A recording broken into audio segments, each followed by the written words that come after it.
সবাইকে স্বাগতম বন্ধুরা। কানাডার ভিক্টোরিয়া থেকে বলছি প্রিয়াঙ্কা।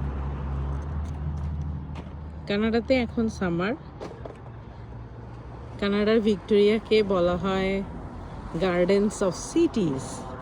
এখানে সব জায়গায় এখন ফুলে ফুলে ভরা। আজকে আপনাদেরকে গোলাপের গাছগুলো দেখাবো, যে ছোট ছোট গোলাপ গাছে কত ফুল এসেছে। এই যে এটা হচ্ছে লাল গোলাপের গাছ। সামারে যে এত ফুল ফোটে, নাম জানা না জানা অনেক ধরনের ফুল ফোটে। তার মধ্যে অন্যতম হচ্ছে গোলাপ। এখানে বিভিন্ন রকম গোলাপ পাওয়া যায়, বড় ছোট থোকা গোলাপ, বিভিন্ন রঙের গোলাপ, আর অনেক ফুল ফোটে, ঘাসে ঘাসে ফুল ফুটে থাকে। এটা হচ্ছে গোলাপি রঙের গোলাপ, ছোট গাছ, কিন্তু এত ফুল এসেছে মানে অবাক করার মতন। আর যখন এই যে কলিগুলো যখন সব ফুল হবে না, তখন যে এত দারুণ লাগবে দেখতে। এই গাছগুলো, এই যে এটাতেও অনেক সুন্দর ফুল এসেছে, অনেক গোলাপ, মানে প্রতিটা গাছে না হলেও 100 গোলাপ আছে, এত ফুল।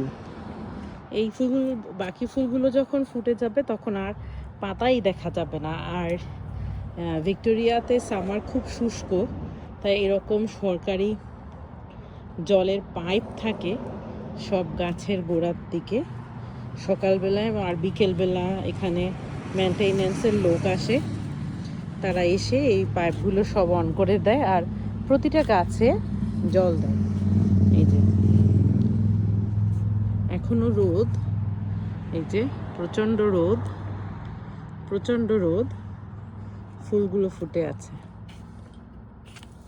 যে এই গাছটাতে সব ফুল ফুটে গেছে একদম, খুব দারুণ। এখানে ব্লু কালারের ফুল আছে, আর এই সাইডটাতে অন্য ছোট গাছ আছে, ছোট ছোট গাছে ফুল ফুটে আছে, অনেক ফুল ফোটে। সিটি অফ গার্ডেন্স বলার কারণই হচ্ছে এটা, যে এখানে যে কোনো গাছেই খুব বেশি ফুল থাকে। এই সামার সিজনটাতে অনেক ফুল ফোটে। এই যে গোলাপের রাজ্য, এত সুন্দর লাগে। প্লেন ধরে গোলাপ ফুটে আছে, এদিকেও ফুলের গাছ। সবাই ভালো থাকবেন, সুস্থ থাকবেন, আমাদের সাথে থাকবেন।